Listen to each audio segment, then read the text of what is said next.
When I was a senior in high school, I had what most people would consider the perfect schedule.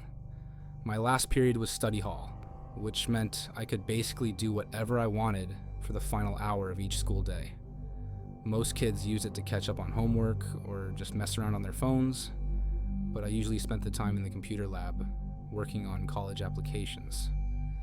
The computer lab was tucked away in the basement of our school, down a long hallway that most students never bothered to explore. It was quiet down there, which I liked. The only sounds were the humming of the old desktop computers and the occasional footsteps of someone walking overhead. The lab had about 20 computers arranged in 4 rows, and since study hall wasn't a required class, there were usually only 3 or 4 other students down there with me. On this particular Tuesday in November, I was the only one in the lab. The regular computer teacher, Mr. Davidson, was out sick, and we had a substitute I'd never seen before. She introduced herself as Mrs. Kellerman when I walked in, but something about her seemed off from the very beginning. She was probably in her 50s with graying hair pulled back in a tight bun, and thick glasses that made her eyes look unnaturally large. What bothered me most was how she kept staring at me, even when I was clearly focused on my computer screen. I tried to ignore her and concentrate on my college essay, but I could feel her eyes on me constantly. Every time I glanced up, she was looking directly at me with this strange, intense expression. It wasn't the normal way a teacher observes students to make sure they're staying on task. This felt different. Personal. Uncomfortable. About 20 minutes into the period, Mrs. Kellerman got up from the teacher's desk and started walking around the room. She moved slowly between the rows of computers, her footsteps echoing in the empty lab. When she reached my row, she stopped right behind my chair. I could hear her breathing, could smell her perfume, which was way too strong, and had this sickly sweet scent that made my stomach turn. "What are you working on?" she asked, leaning over my shoulder to look at my screen. "College application essay," I replied, trying to keep my voice steady. Her proximity was making me incredibly nervous. "Which college?" she pressed, moving even closer. I could feel her breath on my neck. "Several different ones," I said, scooting my chair forward to create some distance between us. She didn't take the hint. Instead, she pulled up the empty chair next to me and sat down. "You know, I went to college once," she said, her voice taking on a dreamy quality. "Met my husband there. We were so young, so in love. Do you have a girlfriend?" The question caught me completely off guard. No, I stammered, wondering why she was asking such a personal question. "That's good," she said, nodding approvingly. "Relationships at your age are just distractions. You should focus on your studies. Focus on the important things." I nodded and turned back to my computer, hoping she would take the hint and leave me alone. But she didn't move. She just sat there, watching me type, occasionally making strange comments about my essay or asking more personal questions about my family, my plans after graduation, where I lived. The whole situation was becoming increasingly uncomfortable, but I didn't know what to do. She was a teacher, after all, even if she was just a substitute. I couldn't exactly tell her to leave me alone, so I endured her presence, counting down the minutes until the period would end. Then, about 10 minutes before the final bell, the school's intercom system crackled to life. The principal's voice filled the lab, but his tone was different from the usual announcements. There was an urgency to it that immediately caught my attention. "Attention all students and staff. We are implementing an immediate lockdown. This is not a drill. Please secure your classrooms and remain calm." My heart started racing. We'd had lockdown drills before, but they were always announced in advance. This was clearly the real thing. I looked around the empty computer lab, suddenly very aware of how isolated we were down in the basement. Mrs. Kellerman, however, didn't seem concerned at all. In fact, she smiled. It was a strange, unsettling smile that made my skin crawl. "Well?" she said, standing up slowly. I suppose we should follow protocol. She walked over to the lab's main door, and I expected her to lock it, as we'd been taught during drills. Instead, she closed it but didn't turn the lock. Then she moved to the light switches and turned off the overhead fluorescence, plunging the room into near darkness. The only light came from the computer monitors, casting an eerie glow across the lab. Come away from the computers, she instructed. We need to move to the back of the room. I reluctantly left my workstation and followed her to the rear corner of the lab, where we were supposed to huddle during lockdowns. But as soon as we reached the back wall, Mrs. Kellerman's demeanor changed completely. You know, she said, her voice dropping to almost a whisper, I've been watching you for weeks. What? I asked, confused. But you're a substitute. This is the first time I've seen you. She laughed, a sound that was both bitter and frightening. Oh, sweetie, I'm not really a substitute teacher. I just needed a way to get close to you. The blood drained from my face as her words sank in. What are you talking about? I've been following you, she continued, as if she was discussing the weather. I know your schedule, know which classes you take, know that you come down here every day during last period. I know you walk home alone after school, and know which route you take. I know where you live. I started backing away from her, my mind racing. This woman was clearly unstable, possibly dangerous. I needed to get out of the lab, needed to find help. But she was standing between me and the door. You remind me so much of my son, she said, her voice taking on that dreamy quality again. He would have been about your age now. Same height, same build, same dark hair.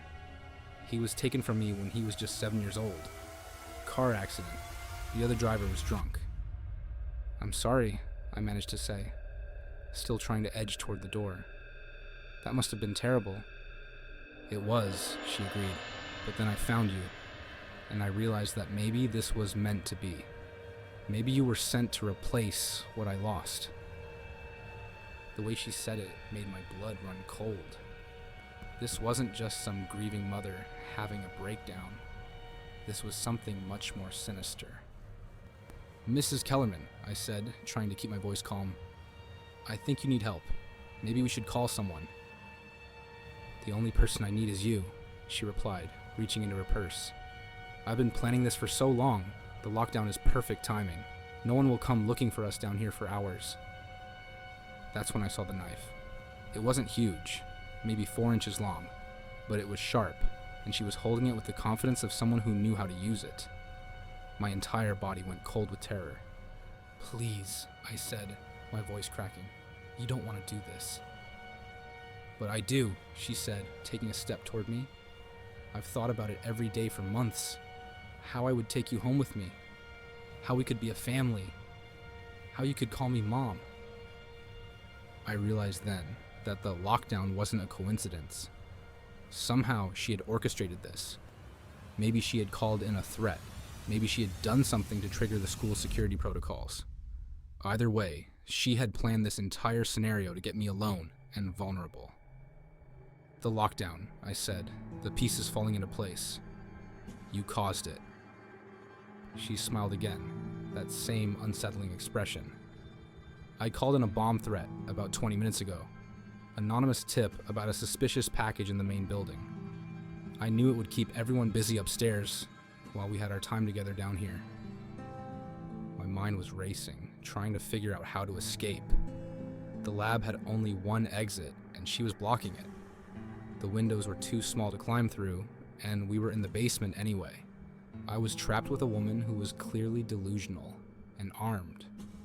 Look, I said, trying a different approach. If you really cared about me, you wouldn't want to hurt me, right? You wouldn't want to scare me like this. I'm not going to hurt you, she said, sounding almost offended. I would never hurt my son. But you have to come with me. You have to understand that this is how it's supposed to be. She took another step forward, and I instinctively moved backward, bumping into one of the computer desks. The monitor wobbled, and I had to grab it to keep it from falling. "Don't make this difficult," she warned, raising the knife slightly. "I don't want to have to force you, but I will if necessary." That's when I made my decision. I grabbed the computer monitor with both hands and hurled it at her as hard as I could. She wasn't expecting it, and the heavy CRT monitor caught her in the chest, knocking her backward. She stumbled and fell, the knife skittering across the floor. I didn't wait to see if she was hurt. I ran for the door, my heart pounding so hard I thought it might burst. I yanked the door open and sprinted down the hallway toward the stairs, taking them 3 at a time. When I reached the main floor, I could see police officers and security guards throughout the building. I ran toward the nearest officer, shouting about the woman in the basement. Within minutes, they had Mrs. Kellerman in custody. Later, I learned that her real name was Patricia Kellerman, and she had been institutionalized twice for stalking teenage boys who resembled her deceased son. She had somehow obtained fake credentials and had been working as a substitute teacher in various school districts for months, always targeting students who fit her specific criteria. The bomb threat had been fake, just as I suspected, but it had served its purpose of creating chaos and confusion. If I hadn't fought back when I did, if I had tried to reason with her longer, there's no telling what might have happened. The most disturbing part was learning that I wasn't her first target. Police found detailed files in her apartment documenting several other students she had been watching.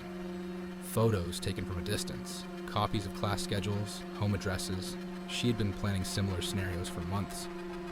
I never went back to the computer lab after that. In fact, I had trouble being alone anywhere in the school for the rest of the year. Every substitute teacher made me nervous. Every unexpected announcement over the intercom made my heart race. But I was lucky. I escaped.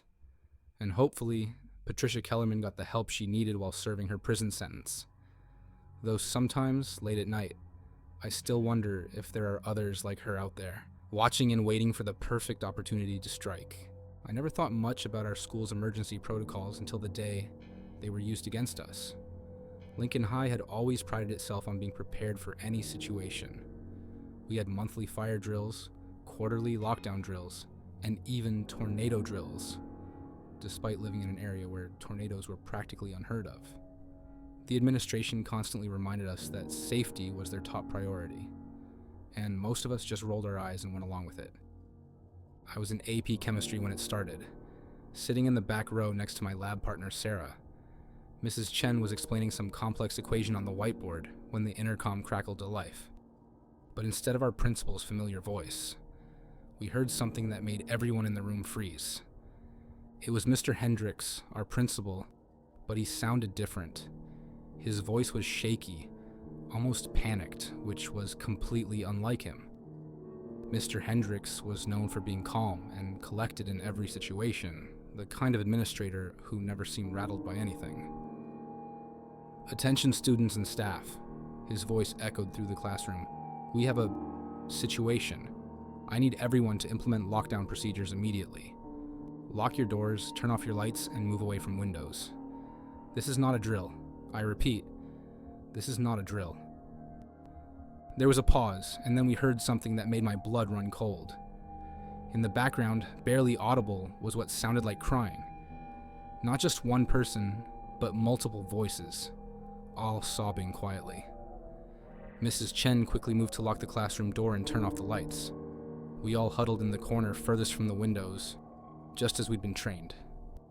But something felt wrong about the whole situation. The announcement had been too vague, too unusual. In all our previous drills, we were always told exactly what kind of threat we were dealing with. Intruder, chemical spill, severe weather. This time, Mr. Hendricks had just said situation. "What do you think is happening?" Sarah whispered to me. I shook my head. I had no idea, but the crying in the background of the announcement kept replaying in my mind. Who had been crying? And why were they in the principal's office during an emergency? About 10 minutes passed in tense silence. Then the intercom crackled again. "Students," Mr. Hendricks' voice came through, still shaky, but now with an odd undertone I couldn't identify. "I need to make another announcement. The situation has evolved. I'm going to need some of you to help me." Mrs. Chen looked confused. This wasn't part of any protocol we'd ever learned. During lockdowns, students were supposed to stay put until authorities gave the all clear. We were never asked to help with anything. "I need 10 students to report to the main office immediately," Mr. Hendricks continued. "I'll be reading names from your class rosters. When you hear your name, please make your way to the office quietly and quickly."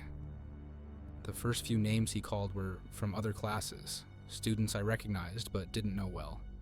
Then I heard Sarah's name, and my stomach dropped. Sarah Martinez. AP Chemistry. Sarah looked at me with wide, frightened eyes. "I don't want to go," she whispered. "Then don't," I whispered back. "Something's not right about this." But Mrs. Chen was already motioning for Sarah to stand up. "You heard the principal?" she said quietly. "Go on." Sarah reluctantly got to her feet and made her way to the door. Mrs. Chen unlocked it just long enough for her to slip out, then locked it again immediately. Through the small window in the door, I watched Sarah disappear down the hallway toward the main office. More names were called over the next few minutes, all from different classes throughout the school. I noticed a pattern. They were all students who were known to be high achievers, kids who were involved in student government or honor societies, the kind of students who would be trusted and respected by their peers. Then I heard my own name. Marcus Thompson, AP Chemistry. My heart started pounding. Mrs. Chen was looking at me expectantly, but every instinct I had was screaming at me not to go. The whole situation felt wrong. From the vague initial announcement to the crying in the background to this bizarre request for students to report to the office during a lockdown. "I'm not going," I said quietly. Mrs. Chen frowned. "Marcus, the principal called your name. You need to go." "No," I said, more firmly this time. "This isn't normal protocol. We're supposed to stay in our classrooms during lockdowns, not wander around the building." "The principal knows what he's doing," Mrs. Chen insisted. "Now go." But I stayed put. Something deep in my gut was telling me that going to that office would be a mistake, possibly a fatal one. The intercom crackled again. "Marcus Thompson," Mr. Hendricks' voice repeated, but now there was an edge to it that hadn't been there before. "Please report to the main office immediately." I shook my head, even though he couldn't see me. Mrs. Chen was getting agitated, clearly torn between following the principal's instructions and maintaining lockdown procedures. "Marcus," she hissed, "you're putting everyone at risk by not following directions." That's when I heard it again, the crying in the background of the announcement. But this time, I recognized one of the voices. It was Sarah. "Did you hear that?" I whispered to the student next to me. "That was Sarah crying."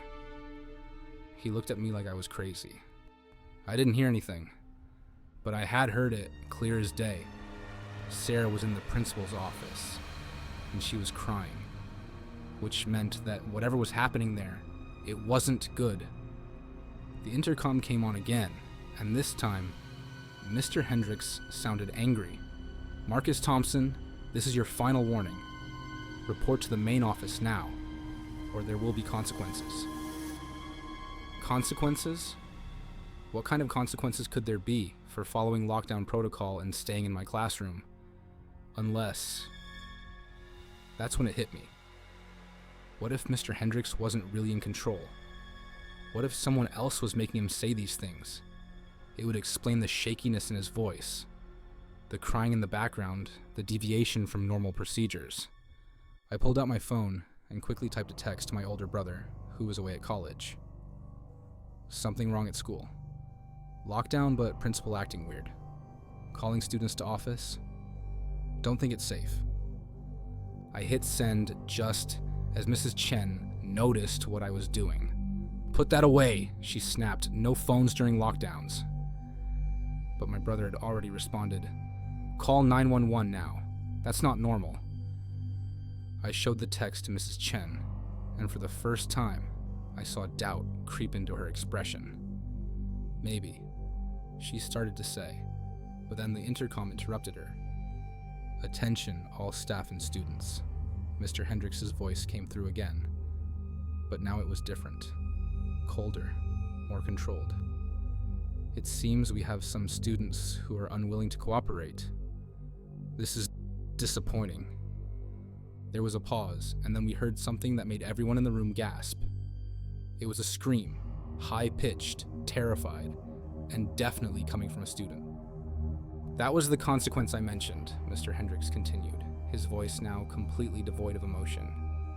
"For every student who refuses to report to the office when called, another student will pay the price. So I'll ask again, Marcus Thompson, please join us."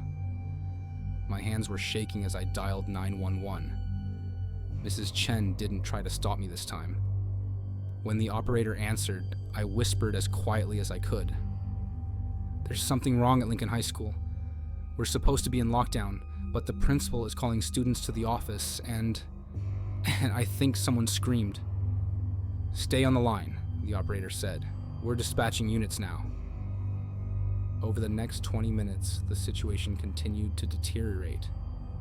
More students were called to the office, and each time someone refused to go, we heard another scream over the intercom. It became clear that Mr. Hendricks, or whoever was controlling him, was using the students who had already reported as leverage against the rest of us. The police arrived faster than I expected, but by then, the intercom had gone silent. We stayed locked in our classroom for another hour before officers finally came to escort us out of the building. What we learned later was worse than anything I had imagined. A former student named David Reeves had somehow gained access to the school through a maintenance entrance. He had been expelled 2 years earlier for making threats against other students, and had apparently been planning his revenge ever since. He had taken Mr. Hendricks and several office staff hostage, forcing the principal to make the announcements. The students he had called to the office weren't hurt physically, but they were traumatized by what they witnessed. Reeves had been using them as a psychological weapon, making them scream into the intercom to frighten the rest of us into compliance. His plan had been to gather as many students as possible in the main office, then, well, the police never released all the details, but it was clear that his intentions were deadly. Sarah was among the students who had been held in the office. When I saw her the next day, she could barely speak about what had happened. She kept saying how lucky I was that I hadn't come when called, how my refusal to follow the instructions had probably saved my life. But I didn't feel lucky. I felt guilty. Guilty that I had been safe in my classroom while my friends were being terrorized. Guilty that my instincts had been right when so many others had trusted the voice of authority. The school was closed for 2 weeks after the incident. When we finally returned, there were counselors everywhere, new security measures, and a different principal. Mr. Hendricks had survived physically, but he never returned to work. I heard that he moved to a different state and took early retirement. David Reeves was sentenced to life in prison without the possibility of parole.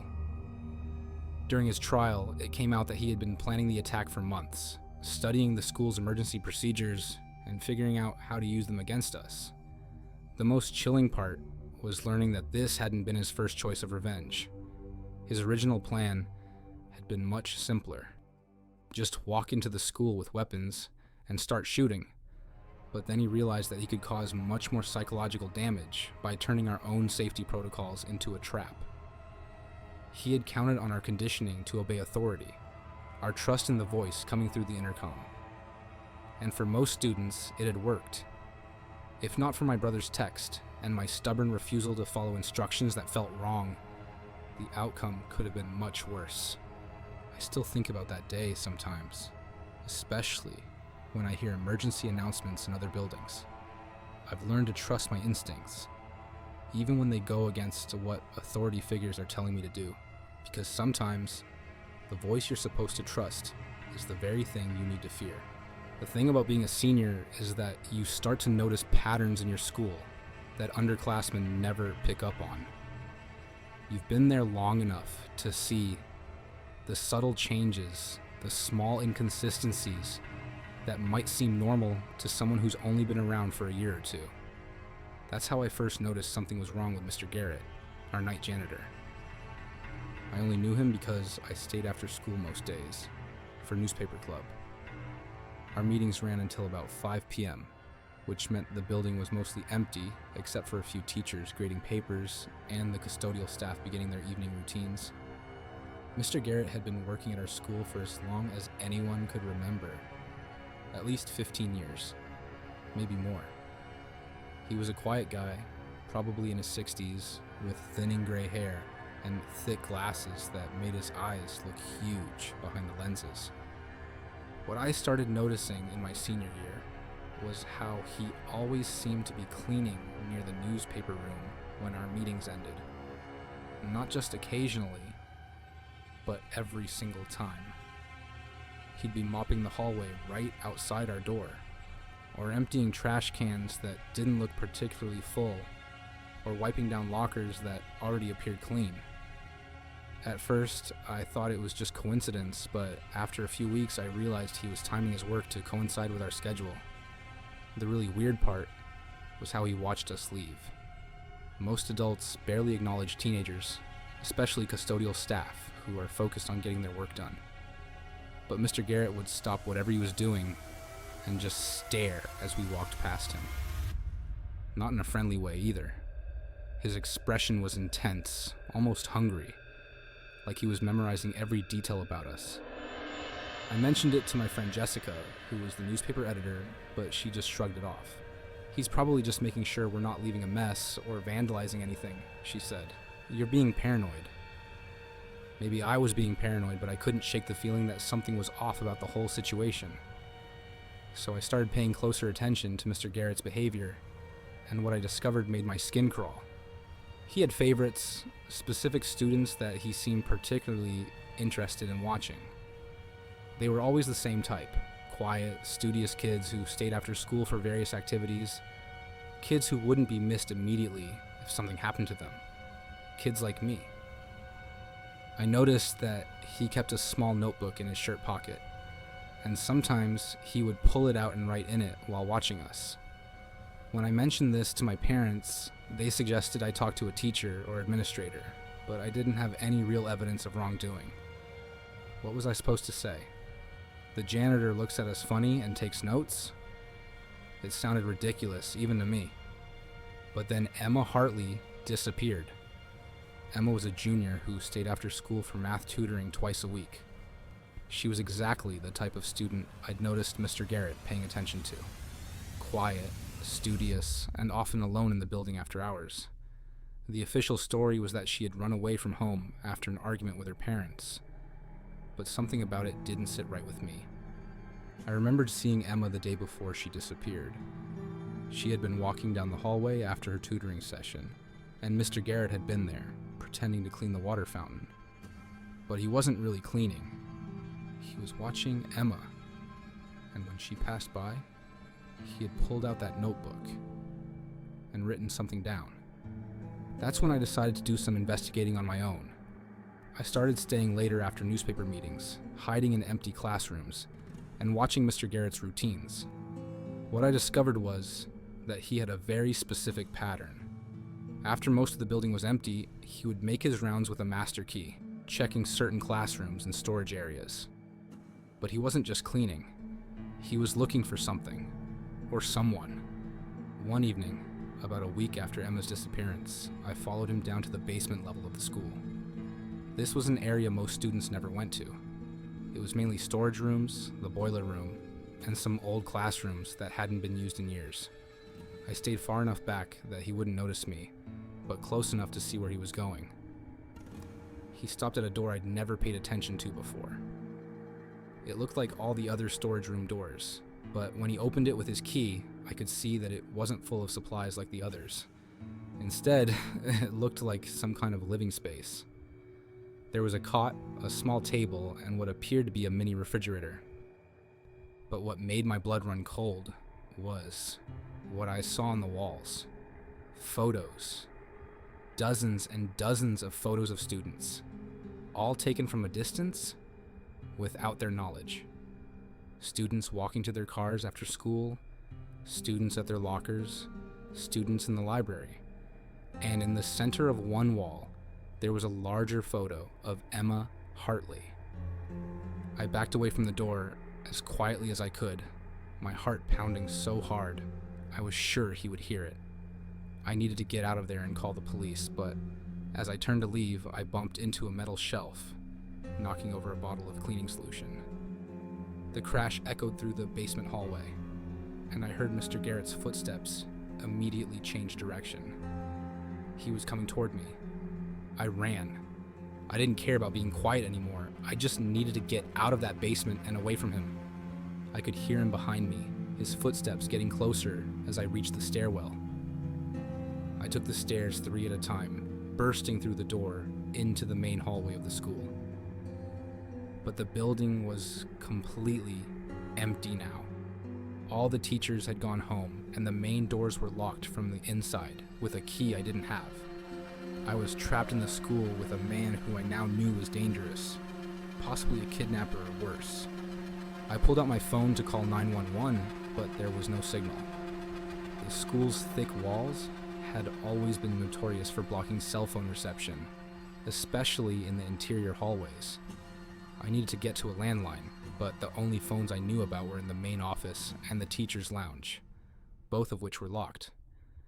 That's when I heard the intercom system crackle to life.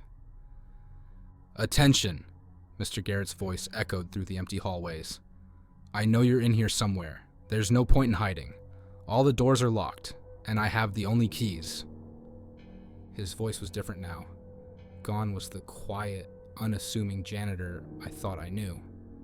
This voice was cold, calculating, and absolutely terrifying. "You shouldn't have been snooping around where you don't belong," he continued.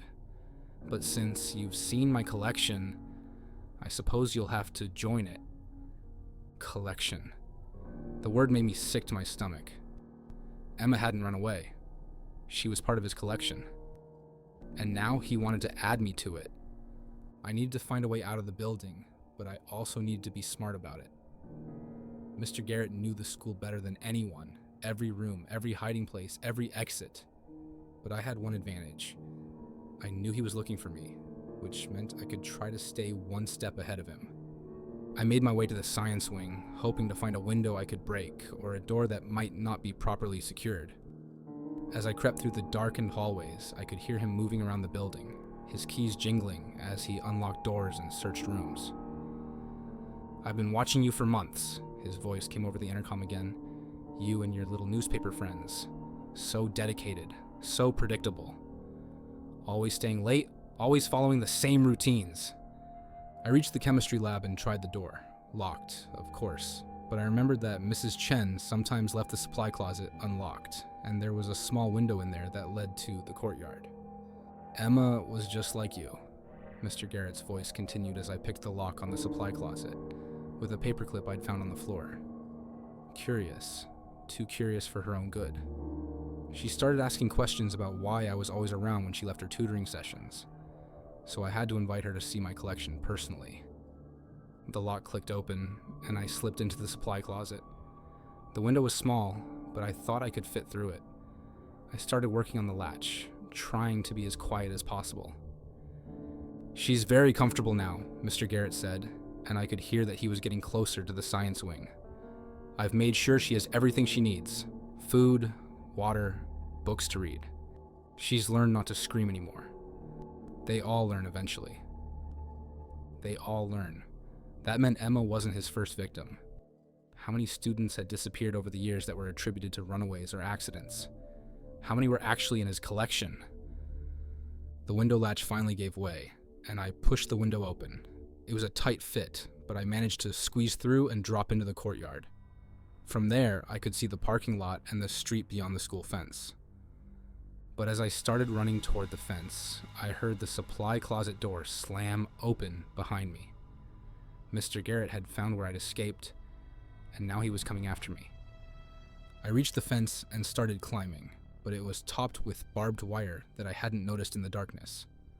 The wire caught my jacket and tore into my arm, but I didn't stop. I could hear Mr. Garrett behind me, cursing as he struggled to fit through the small window. I made it over the fence and ran toward the nearest house, with lights on. I pounded on the door, screaming for help, until an elderly woman opened it and let me call the police. When the officers arrived at the school, they found Mr. Garrett's basement room exactly as I had described it. But they found more than just photos. Behind a false wall, there was another room.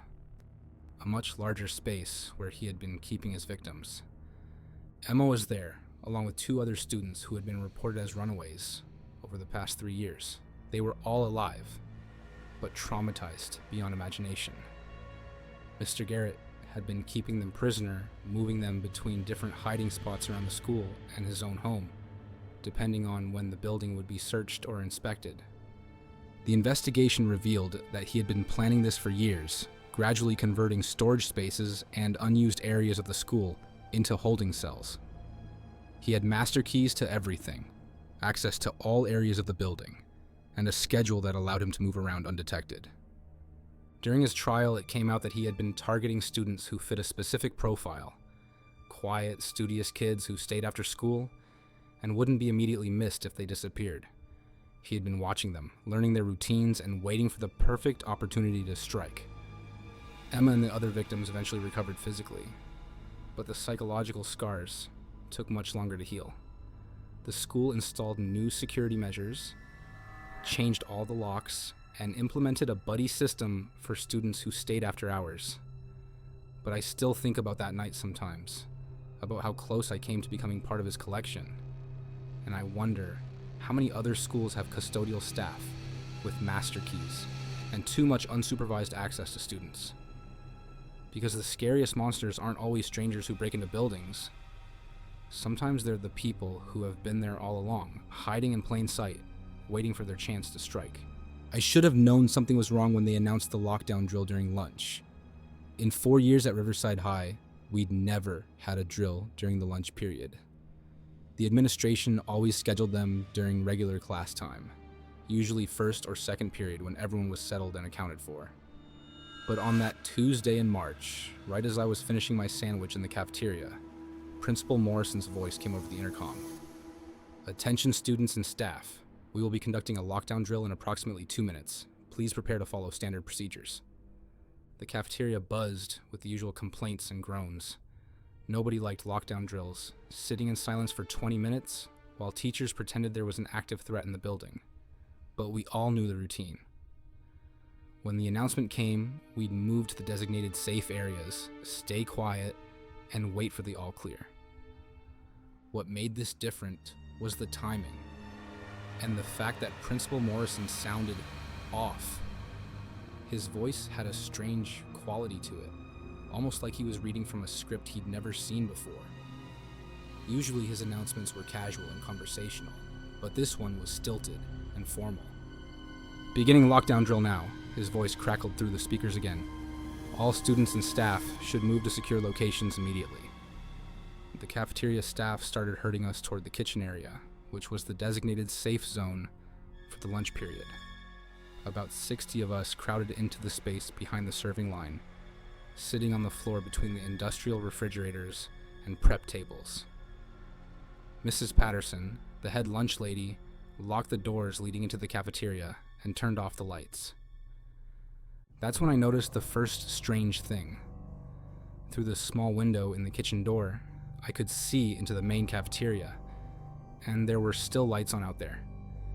During every previous drill, all lights in the building were turned off to simulate a real emergency, but the cafeteria remained fully illuminated, which seemed like a pretty significant oversight. "Shouldn't those lights be off?" I whispered to my friend Jake, who was sitting next to me. He shrugged. "Maybe they forgot. It's just a drill." But it bothered me. Our school took these drills seriously, especially after what had happened at other schools around the country. Every detail was supposed to be perfect, every procedure followed exactly, leaving lights on wasn't just sloppy. It was potentially dangerous if this had been a real situation. 10 minutes passed, then 15. Usually lockdown drills lasted exactly 20 minutes, timed to the second. But we were approaching the 25-minute mark with no sign of the all-clear announcement. Students were starting to get restless, whispering among themselves and checking their phones. "How much longer is this supposed to take?" someone asked. Mrs. Patterson looked uncertain. "I'm not sure. Maybe they're making it longer this time to test our patience." But I could see the doubt in her eyes. She was just as confused as the rest of us. At the 30-minute mark, I decided to take a closer look through the door window. What I saw made my stomach drop. The cafeteria wasn't empty like it should have been during a drill. There were people moving around out there. Adults I didn't recognize, wearing dark clothing and moving with purpose. "Mrs. Patterson," I whispered urgently, "there are people in the cafeteria." She came over to look through the window and I saw her face go pale. "Those aren't school personnel," she said quietly. That's when we heard the first gunshot. It wasn't the sharp crack you hear in movies. It was duller, more muffled, but unmistakably a gunshot. Several students screamed before Mrs. Patterson quickly shushed them. We all pressed ourselves lower to the floor, suddenly understanding that this wasn't a drill at all. My hands were shaking as I pulled out my phone to call 911, but there was no signal. That was impossible. I always had full bars in the cafeteria. Someone had to be jamming the cell towers, which meant this was planned, coordinated. "Nobody move," Mrs. Patterson whispered. "Stay as quiet as possible." Through the window, I could see more clearly now. There were at least 4 people in the cafeteria, all wearing black tactical gear and carrying weapons. They were setting up some kind of equipment on the tables, laptops, communication devices, what looked like surveillance monitors. This wasn't a random school shooting. This was something much more organized and terrifying. One of the intruders walked over to the intercom panel on the cafeteria wall and pressed the button. Principal Morrison's voice came through the speakers again, but now I could see that he wasn't in his office making the announcement. He was standing right there in the cafeteria with a gun pointed at his head. "Students and staff," his voice echoed through the building, "please remain in your secure locations. The drill is continuing as planned." Even from a distance, I could see that his hands were shaking. Someone was forcing him to make these announcements, using him to keep the rest of the school calm and contained while they did whatever they were planning to do.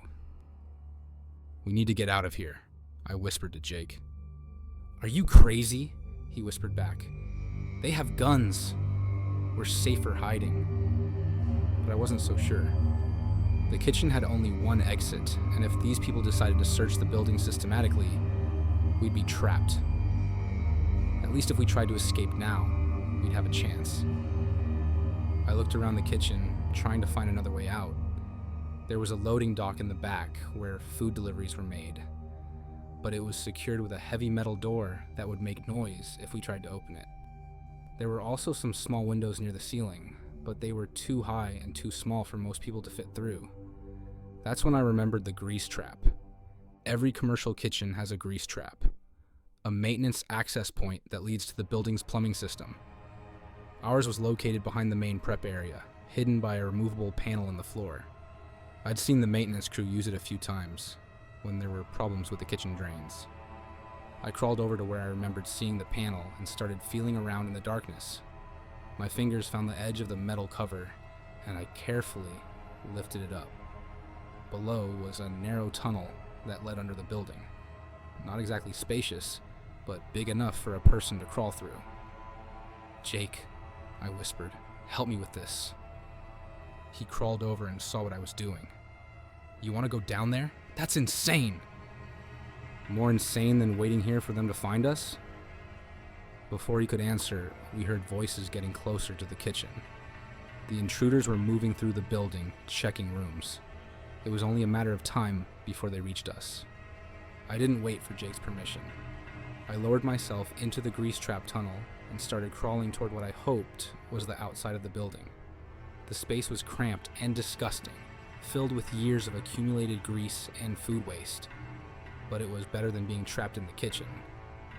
Behind me, I could hear Jake reluctantly following, along with a few other students who had seen what we were doing. Mrs. Patterson tried to stop us, but she couldn't speak loudly enough to be heard without risking detection by the intruders. The tunnel seemed to go on forever. My knees were scraped raw from crawling on the rough concrete, and the smell was making me nauseous. But I kept moving, following the slight downward slope that I hoped would lead to an exit.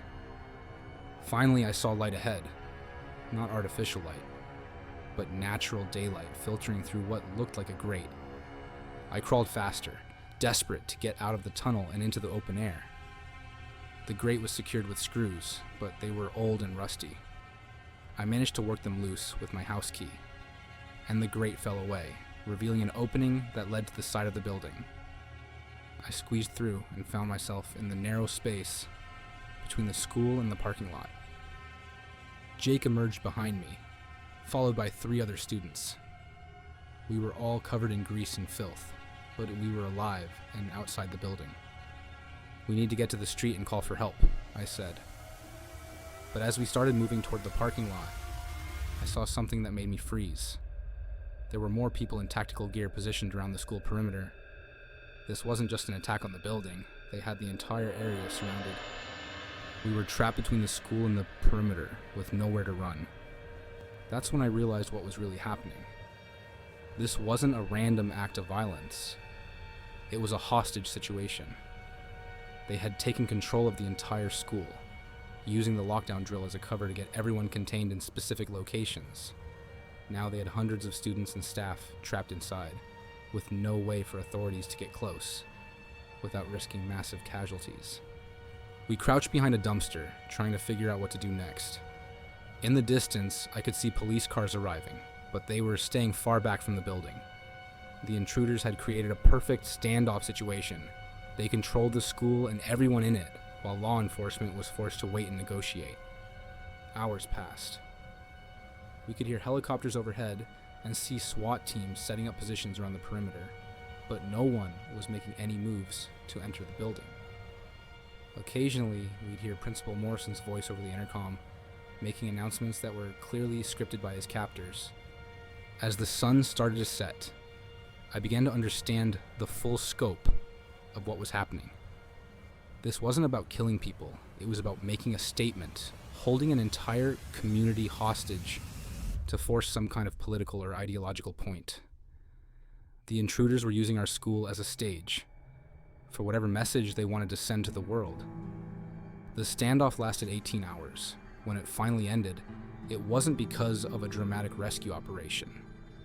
The intruders simply walked out of the building and surrendered, having accomplished whatever goal they had set for themselves. They had held an entire school hostage for nearly a full day, broadcast their message to the world through social media and news coverage, and then given up without firing another shot. Most of the students and staff were physically unharmed, but the psychological damage was immense. The school was closed for the rest of the year, and many students, including me, transferred to other districts. The building itself was eventually demolished and rebuilt, as if starting over could somehow erase what had happened there. But I still think about that day, about how easily our normal routines were turned against us.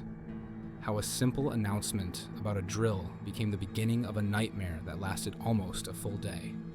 And how sometimes the most terrifying thing isn't the violence itself, but the waiting, the not knowing, the slow realization that the people you trusted to keep you safe are just as helpless as you are. The worst part is knowing that it could happen again, anywhere, anytime. Because all it takes is someone with a plan and the willingness to turn our own safety procedures into a trap. The first time I saw Caleb Morrison, he was standing in the guidance counselor's office, looking like he'd rather be anywhere else in the world. It was the middle of October, which was an unusual time for new students to transfer in. Most kids who moved during the school year did it at the beginning of a semester, not randomly in the middle of fall term. Mrs. Rodriguez was showing him around, introducing him to teachers and explaining our school's layout. When they passed by my AP history class, she knocked on the door and brought him inside. "Everyone, "I'd like you to meet Caleb Morrison. He's just transferred here from Oregon and will be joining your class." Caleb was tall and thin, with dark hair that hung in his eyes and pale skin that suggested he didn't spend much time outdoors. What struck me most was how nervous he seemed, not the normal nervousness of being the new kid. This was something deeper. His hands were shaking slightly and he kept glancing toward the windows, like he was expecting to see something there. "Why don't you take the empty seat next to Marcus?" Mr. Peterson said, gesturing to the desk beside mine. As Caleb sat down, I noticed he was carrying a worn leather messenger bag that he clutched tightly against his chest. Most students just tossed their backpacks on the floor, but Caleb kept his bag in his lap throughout the entire class, like he was afraid someone might try to take it from him. "Where in Oregon are you from?" I asked quietly during a break in the lecture. "Small town," he replied without looking at me. "You probably haven't heard of it." That was the extent of our conversation that day, but I found myself curious about the new kid. There was something about his behavior that didn't add up. He seemed genuinely frightened, not just shy or antisocial. And there was the way he kept checking his phone, like he was waiting for some kind of important message. Over the next few days, I started noticing more odd things about Caleb. He never ate lunch in the cafeteria, instead disappearing somewhere in the building and returning just before afternoon classes started. He didn't participate in any discussions unless directly called upon, and even then, his answers were brief and vague. Most tellingly, he never talked about his previous school or his life in Oregon, deflecting any questions with generic responses. But the strangest thing was how he reacted to certain sounds. Whenever there was a loud noise, a door slamming, someone dropping books, even the bell ringing, he would flinch visibly, and his eyes would dart around the room like he was looking for escape routes. It reminded me of how my grandfather acted after he came back from Vietnam, always jumpy and hyper-aware of his surroundings. I mentioned Caleb's behavior to my friend Ashley, who had him in her English class. "Yeah, he's definitely weird," she agreed. "Yesterday, Mrs. Kim asked him to read a passage from the book, and his hands were shaking so badly he could barely hold the pages. And get this, when she asked him about his previous school's curriculum, he said he'd been homeschooled. But earlier, he mentioned having a chemistry teacher at his old school. His story doesn't add up." That got me thinking, if Caleb was lying about basic details of his background, what else might he be hiding? I decided to do a little investigating. During lunch, instead of going to the cafeteria, I wandered around the building trying to figure out where Caleb disappeared to every day. I finally found him in an empty classroom on the 3rd floor, sitting alone at a desk with his messenger bag open in front of him. From the doorway, I could see that the bag contained what looked like official documents, papers with government letterheads and official seals. There was also a cell phone that was different from the one he carried openly, and what appeared to be a small stack of cash. Before I could get a better look, Caleb noticed me standing there. He quickly closed the bag and stood up, his face flushed with panic. "What are you doing here?" he asked, his voice higher than usual. "Just looking for a quiet place to study," I lied. "Sorry, I didn't know anyone was in here." But the damage was done. Caleb knew I had seen something, and from that moment on, he started avoiding me completely. He switched seats in history class, took different routes through the hallways, and generally acted like I was some kind of threat to him. That's when I started to wonder if maybe I was. The thought that had been nagging at me finally crystallized. What if Caleb Morrison wasn't just a transfer student? What if he was in some kind of witness protection program or running from something dangerous? It would explain his nervousness, his inconsistent story, and why he was carrying what looked like official documents and cash. But if that was true, then my curiosity might have put him in real danger. I tried to convince myself I was being paranoid, but then something happened that confirmed my worst fears. It was a Thursday morning, about 3 weeks after Caleb had arrived, when I noticed a black sedan parked across the street from the school. The same car had been there the day before, and the day before that. 2 men in suits sat inside, and they seemed to be watching the building. During lunch, I saw Caleb looking out the window at the car, and his face went completely white. His hands started shaking again, worse than I'd ever seen them, and he pulled out his regular phone to make a call. I couldn't hear what he was saying, but his body language screamed panic. That afternoon, Caleb didn't show up for history class, or any of his other classes. When I asked Mrs. Rodriguez about it, she said he had called in sick, but something in her expression suggested she was as confused as I was. The black sedan was gone too. I went home that night with a sick feeling in my stomach. If Caleb really was in some kind of protection program, and if those men in the car were looking for him, then his sudden absence probably wasn't a coincidence. But the next morning brought something much worse than Caleb's continued absence. I was in first period when the intercom crackled to life with an announcement that made my blood run cold. Attention students and staff. We are implementing an immediate lockdown. This is not a drill. Please secure your classrooms and remain calm. My first thought was that this had something to do with Caleb.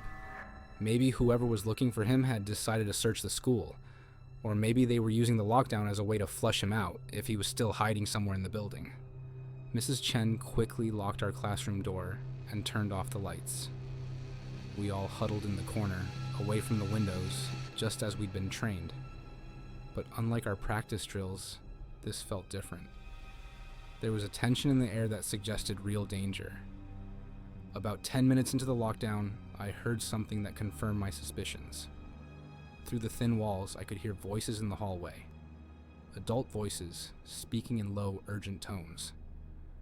They weren't school personnel. I knew all the teachers and administrators. And these were definitely strangers. Check every room, one of them said. He has to be here somewhere. They were looking for someone. And given the timing, I was pretty sure I knew who. The voices moved past our classroom and continued down the hall. I could hear doors being opened and closed, the sound of furniture being moved around. These people had keys to the building, which meant they either had official authority or had somehow gained access to the school's security systems. 20 minutes passed, then 30. Usually lockdown drills lasted exactly 20 minutes, but this was clearly not a drill.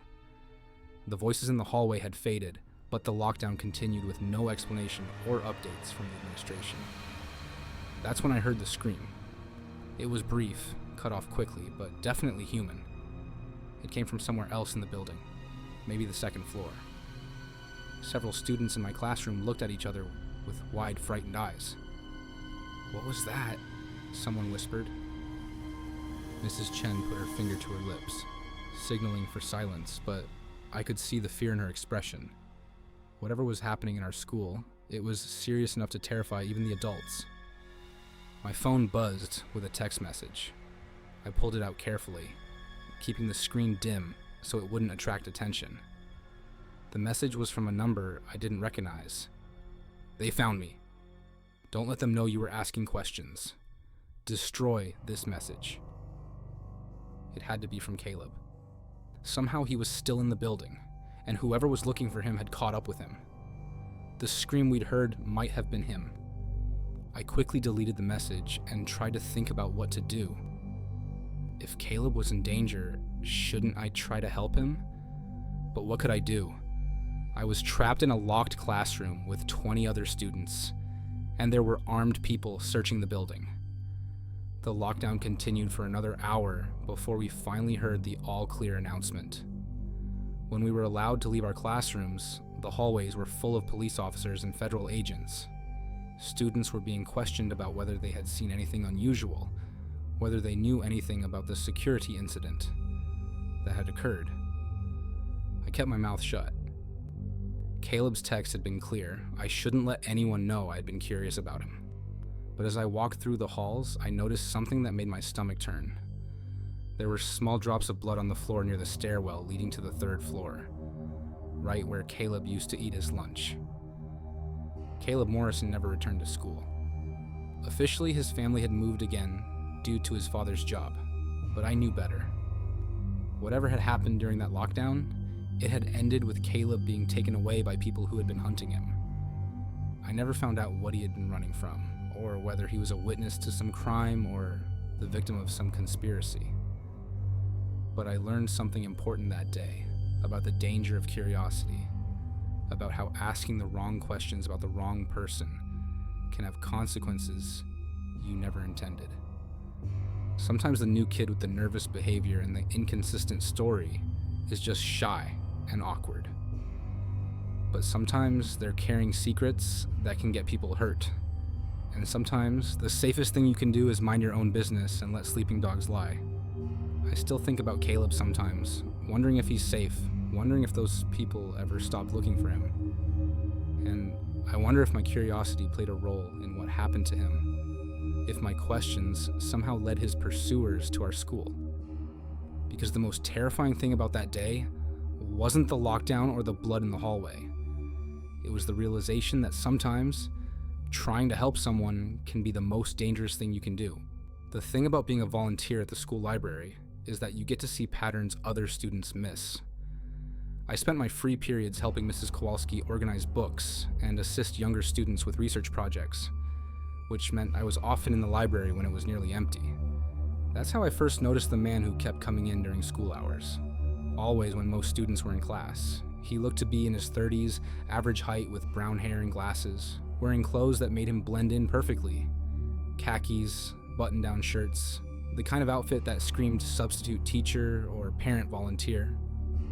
But there was something about the way he moved through the library that bothered me. He wasn't browsing books or looking for specific information like most adult visitors. Instead, he seemed to be studying the layout of the building, memorizing exit routes, and noting where security cameras were positioned. The first few times I saw him, I assumed he was a new staff member getting familiar with the school. But after 2 weeks of regular appearances, I realized I'd never seen him interact with any teachers or administrators. He would come in, spend about 20 minutes walking around and taking mental notes, then leave without checking out any books or speaking to anyone. I mentioned it to Mrs. Kowalski, but she just shrugged. Probably a parent thinking about enrolling their child here, she said. People like to scope out schools before making decisions. But something about his behavior felt wrong to me. Parents who were considering enrollment usually came with their kids, or at least asked questions about programs and policies. This man was clearly conducting some kind of surveillance, and the more I watched him, the more convinced I became that his intentions weren't innocent. He always carried a small notebook, and I noticed he would jot things down when he thought no one was looking. Once, when he left his table to use the restroom, I managed to get close enough to see what he'd written. The page was covered with what looked like a floor plan of the school, with specific rooms marked and numbered. There were also notes about class schedules, and something that looked like a timeline. That's when I knew for certain that this wasn't a prospective parent. This was someone planning something, and whatever it was, it required detailed knowledge of our school's layout and routines. I started paying closer attention to his visits, trying to figure out what he was planning. He always came during third period, when the library was least crowded. He spent most of his time in the section that had the best view of the main hallway, where he could observe student and staff movement patterns. And he always left exactly 10 minutes before the period ended, like he was timing his departure to avoid the rush of students changing classes. The breakthrough came when I overheard him making a phone call.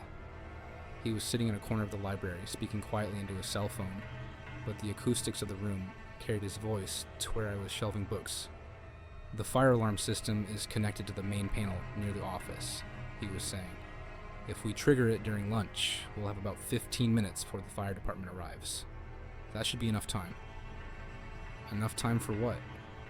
My heart started racing as I realized I was listening to someone plan what sounded like an attack on my school, but I couldn't hear the rest of the conversation clearly, and when I tried to move closer, he noticed me and quickly ended the call. I knew I had to report this to someone, but I also knew how it would sound. A student claiming that a man in the library was planning something based on a partial phone conversation? Without concrete evidence, it would be easy to dismiss as paranoia or misunderstanding. So I decided to gather more information first. I started documenting his visits, noting the times he arrived and left, what sections of the library he spent time in, and any suspicious behavior I observed. I also tried to get a photo of him with my phone, but he was always careful to position himself where the lighting was poor or where other people might block the shot. After a week of surveillance, I had established a clear pattern.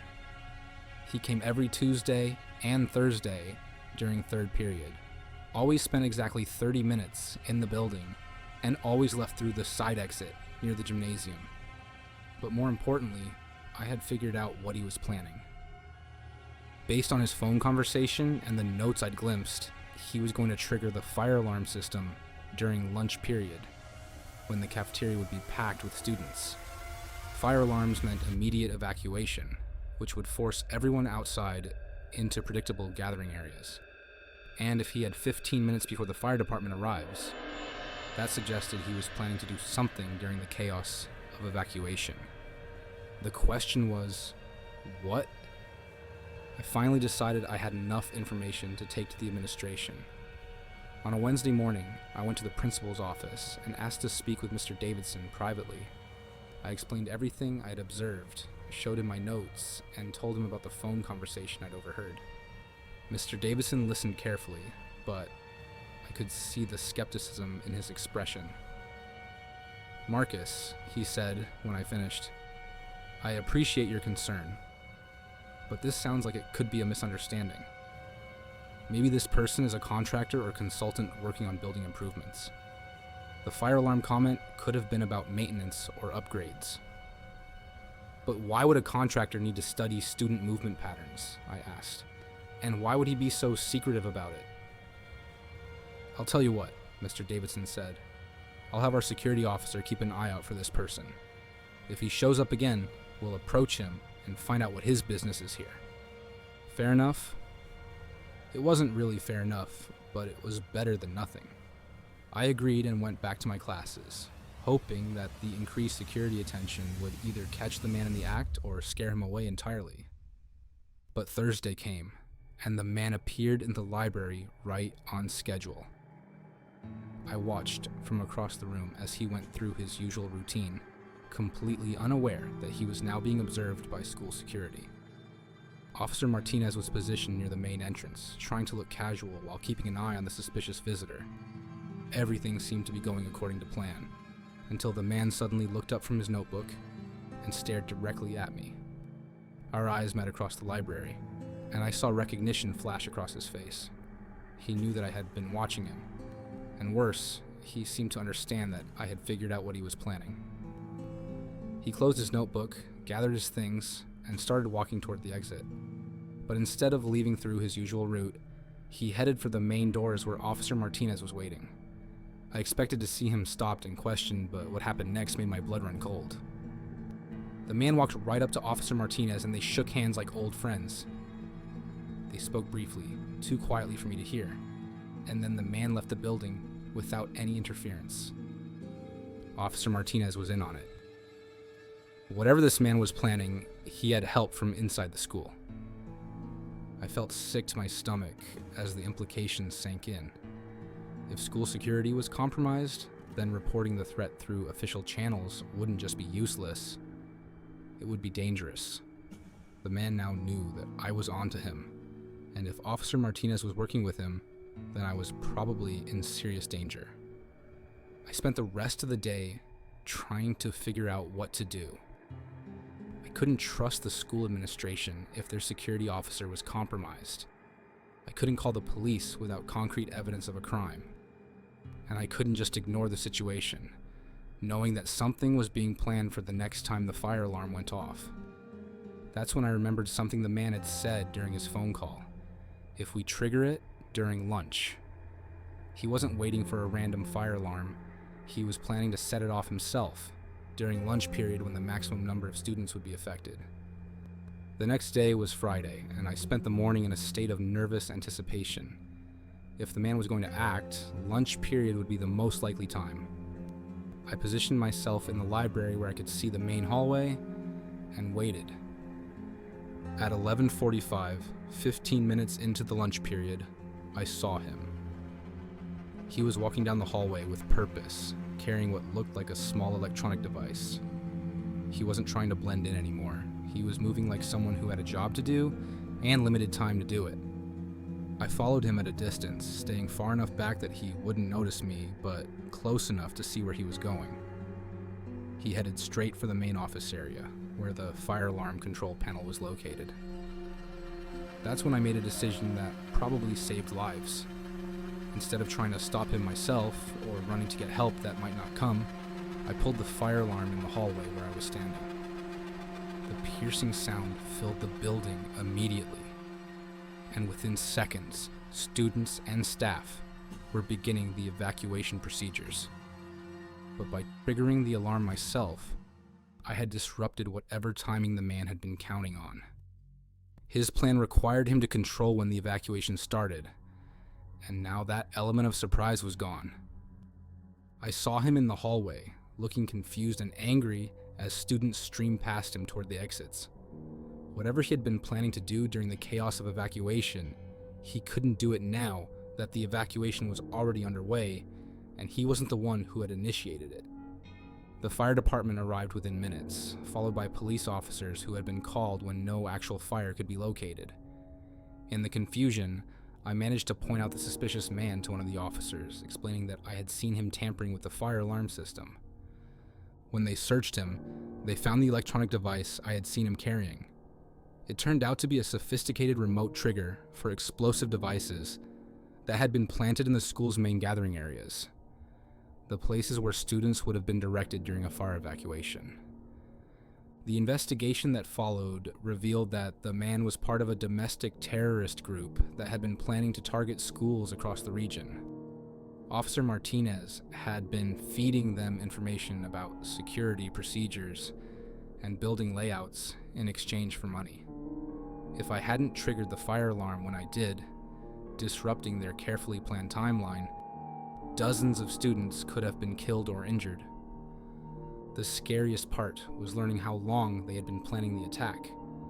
The man's notebook contained detailed observations going back months, not just weeks.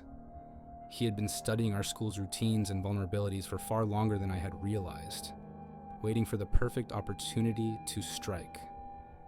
Sometimes I think about what would have happened if I hadn't been in the library during those quiet periods, if I hadn't noticed the pattern of his visits, if I hadn't overheard that crucial phone conversation. How many other schools might have similar threats lurking in plain sight, disguised as ordinary visitors who blend in so well that no one thinks to question their presence? The fire alarm that day wasn't warning us about a fire. It was warning us about something much more dangerous. The realization that sometimes the greatest threats come from people who look completely normal, who know how to exploit our trust and our routines to turn our own safety procedures against us. Being a student aide in the guidance office wasn't exactly glamorous work, but it beat sitting in study hall for an hour every day. My job was simple: file paperwork, answer phones when the secretaries were busy, and help organize college brochures. It was mindless work that let me catch up on homework while earning community service hours I needed for graduation. Mrs. Brennan, the head guidance counselor, had been at our school for over 20 years. She was one of those people everyone trusted. Students confided in her about everything from family problems to college anxiety, and parents relied on her advice about their kids' futures.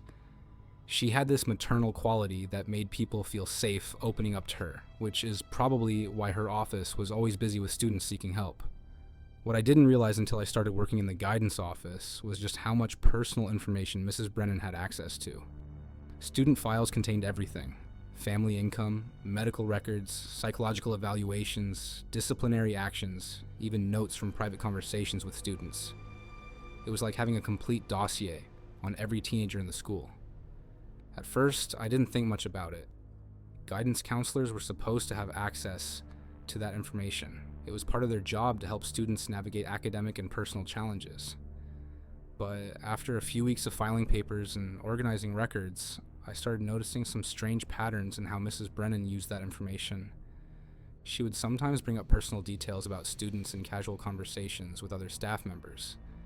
Nothing that seemed malicious, just little comments that showed she knew more about kids' private lives than they probably realized. Like mentioning that a student's parents were getting divorced when the student hadn't told anyone at school, or referencing a family's financial struggles when discussing college applications. I told myself it was probably normal. Guidance counselors talked to each other about students all the time. It was part of coordinating support services. But something about the way Mrs. Brennan shared information felt different. It wasn't professional consultation. It was more like gossip. The first time I saw her do something that was clearly wrong was on a Thursday afternoon in November. I was filing transcripts when I noticed her photocopying pages from a student's confidential file. That wasn't unusual by itself, but instead of putting the copies in an official folder or mailing them to a college, she slipped them into her personal purse. The student was Jennifer Walsh, a senior who was applying to several prestigious universities. Her file contained some sensitive information, her parents' divorce proceedings, a brief stint in therapy for anxiety, and some academic struggles she'd overcome in her sophomore year. None of it was particularly scandalous, but it was definitely private information that Jennifer wouldn't want shared outside official channels. I tried to convince myself there was an innocent explanation. Maybe Mrs. Brennan was taking the files home to work on college recommendations over the weekend. But something about her furtive behavior suggested otherwise. Over the next few weeks, I started paying closer attention to Mrs. Brennan's activities. I noticed she would often stay late after school, long after the other staff had gone home, working alone in her office with student files spread across her desk. She would make phone calls during these late sessions, speaking quietly and taking notes that she kept separate from official school records. The breakthrough came when I accidentally overheard one of these phone calls. I had forgotten my backpack in the guidance office and returned to get it around 6 p.m., thinking the building would be empty. But I could see light coming from under Mrs. Brennan's office door, and I could hear her voice. "The Walsh girl has some interesting vulnerabilities," she was saying. "Family instability, history of anxiety issues, desperate to get into an Ivy League school. I think she'd be very motivated to cooperate if the right pressure were applied." I froze outside her door, trying to process what I was hearing. It sounded like Mrs. Brennan was discussing Jennifer's private information with someone outside the school, and talking about using that information to manipulate her somehow. "The payment structure we discussed would work well for this type of arrangement," Mrs. Brennan continued. "These families are willing to pay substantial amounts to protect their children's futures." Payment structure? I felt sick as I realized what I was listening to. Mrs. Brennan was selling confidential student information to someone, and that someone was using it to extort families. I quietly retrieved my backpack and left the building, my mind racing. This wasn't just a violation of privacy, it was criminal. Mrs. Brennan was using her position of trust to exploit the very students she was supposed to be helping, but I also knew how difficult it would be to prove. I had no recording of the phone call, no physical evidence of wrongdoing. It would be my word against that of a respected counselor who had been at the school for 2 decades. Who would believe that Mrs. Brennan, the woman everyone trusted with their deepest secrets, was actually selling those secrets to criminals? I decided I needed more evidence before I could report what I discovered. Over the next week, I started documenting everything I observed. I noted when Mrs. Brennan made copies of confidential files, when she stayed late to make private phone calls, and which students' records she seemed most interested in. The pattern that emerged was disturbing. She was targeting students from wealthy families who were applying to competitive colleges, kids who had something to hide, and parents who would pay to keep it hidden. Students with disciplinary records, family scandals, academic dishonesty, or mental health issues that could derail their college applications. I also noticed that some of these students had started behaving strangely. Jennifer Walsh, whose file I'd seen Mrs. Brennan copying, had become withdrawn and anxious. She'd stopped participating in class discussions and seemed constantly worried about something.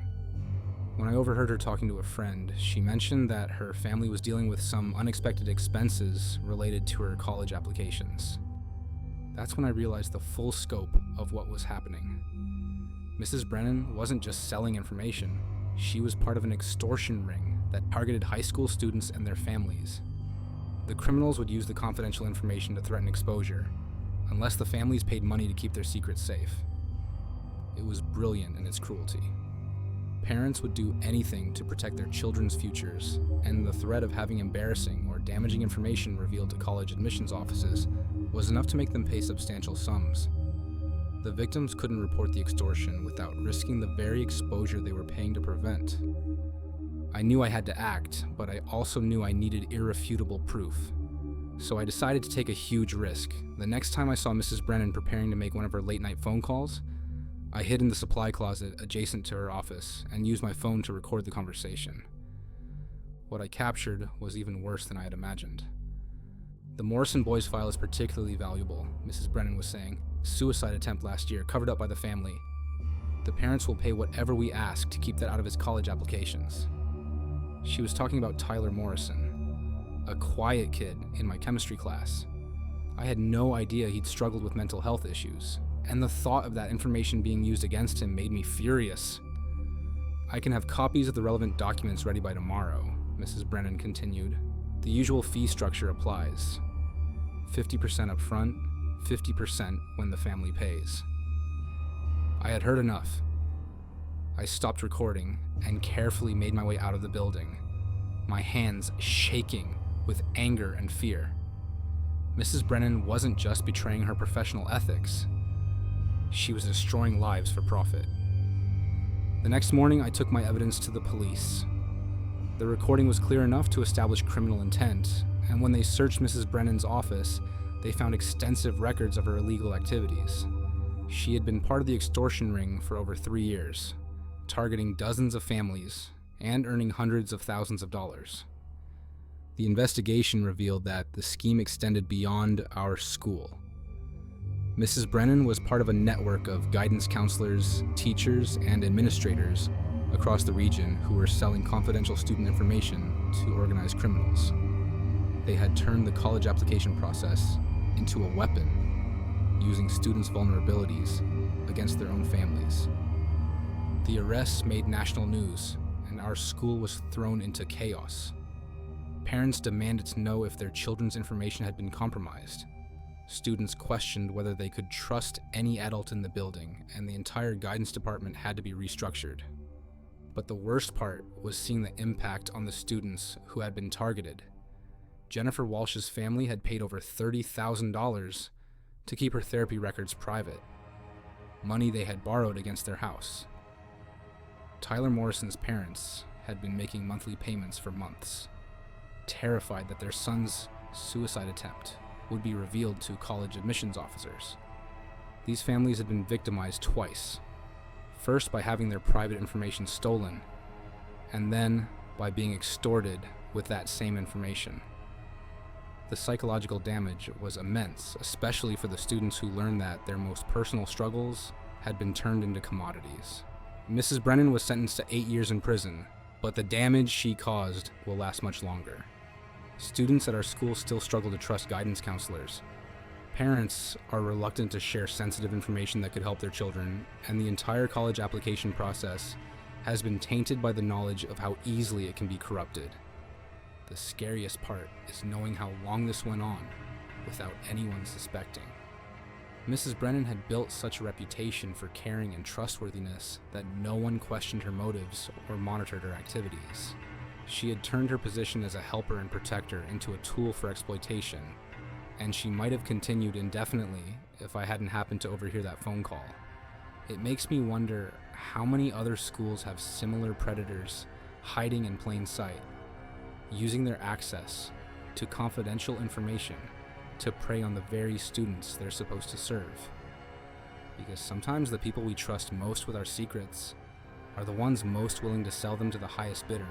Most students at Westfield High had no idea there was a functioning radio station in the basement. WFHS had been broadcasting since the 1970s, but by the time I was a senior, it was basically forgotten. The station only operated during school hours with a range of maybe 2 miles, and most of the programming was just students reading morning announcements or playing music during lunch periods. I joined the radio club mostly because it looked good on college applications, and because Mr. Hendricks, the faculty advisor, was known for being laid back. There were only 4 of us in the club: myself, Sarah Chen, Tommy Rodriguez, and Alex Kim. We each had a 1-hour slot during the week to do whatever we wanted: play music, talk about school events, interview other students. The radio station was tucked away in the far corner of the basement, down a hallway that most people never explored. It was a cramped room filled with outdated equipment that somehow still worked, surrounded by boxes of old records and broadcasting equipment that hadn't been used in decades. The whole setup felt like a time capsule from when radio was still relevant to teenagers. What made the station interesting to me wasn't the broadcasting itself, but the fact that our equipment could pick up other radio frequencies. During slow periods, I would scan through different channels, listening to police scanners, air traffic control, and sometimes even cell phone conversations that were transmitted on older analog frequencies. It was during one of these scanning sessions that I first heard the voice. I was alone in the station on a Wednesday afternoon, supposedly preparing for my Thursday show, when I picked up a signal on a frequency that should have been empty. It was a man's voice, speaking clearly and deliberately, but what he was saying made no sense in the context of normal radio broadcasting. Subject 7 has been responding well to the conditioning protocol, the voice said. Behavioral modifications are taking hold faster than anticipated. Recommend proceeding to phase 2 of the program. I assumed it was some kind of military or scientific communication that had accidentally crossed into our frequency range. But something about the clinical tone and the mention of behavioral modifications made me keep listening. The school environment provides ideal cover for the research, the voice continued. Subjects are isolated from outside influences for 7 hours daily, making them highly susceptible to subliminal programming. A school environment? My blood ran cold as I realized this transmission might be related to our school specifically. Dr. Morrison's latest batch of compounds has shown remarkable efficacy, the voice went on. Integration into the water supply has been seamless. None of the subjects have reported any awareness of the treatment. Water supply. I felt sick as the implications hit me. Someone was talking about putting drugs in our school's water system, and they were referring to students as subjects in some kind of experiment. I quickly started recording the transmission, using the station's old cassette equipment. The voice continued for another 10 minutes, discussing dosage levels, behavioral observations, and something called compliance testing that was scheduled for the following week. When the transmission ended, I sat in the dark radio station, trying to process what I had heard. It sounded like someone was conducting illegal human experiments on students at our school, using the water system to administer drugs without consent or knowledge. But it also sounded completely insane. Who would believe that our school was being used as a testing ground for mind control experiments? It was the kind of conspiracy theory that people would dismiss as paranoid fantasy. I decided to do some investigating before I reported anything. Over the next few days, I started paying attention to things I had never noticed before. Were students behaving differently than usual? Were there patterns in behavior that might suggest external influence? What I found was disturbing. There had been a noticeable change in the overall mood and behavior of the student body over the past few months. Students seemed more compliant, less likely to question authority or cause disruptions. Disciplinary incidents were down significantly compared to previous years. Even the usual teenage rebellion and attitude problems had decreased dramatically. At first, this seemed like it could be explained by normal factors. Maybe the administration had implemented better policies, or maybe it was just a particularly well-behaved group of students. But the more I observed, the more I noticed subtle signs that something was wrong. Students were more docile than normal teenagers should be. They followed instructions without question, rarely complained about assignments or rules, and seemed to lack the usual energy and curiosity that characterized high school students. It was like everyone had been sedated just enough to make them manageable, without making them obviously impaired. I also started noticing physical symptoms that could be consistent with drug exposure. Students seemed more tired than usual, many complained of headaches, and there was a general sense of mental fog that people attributed to stress or seasonal changes. The breakthrough came when I managed to record another transmission. This time, the voice was discussing specific students by name. Subject 12, Jennifer Walsh, has shown excellent response to increased dosage, the voice reported. Anxiety levels have decreased by 60%, and academic compliance has improved significantly. Jennifer Walsh was a girl in my AP history class who had been known for being outspoken and sometimes argumentative with teachers. But over the past few months, she had become quiet and submissive, rarely participating in class discussions. Subject 34, Marcus Thompson, has been resistant to standard dosage levels, the voice continued, and my heart stopped.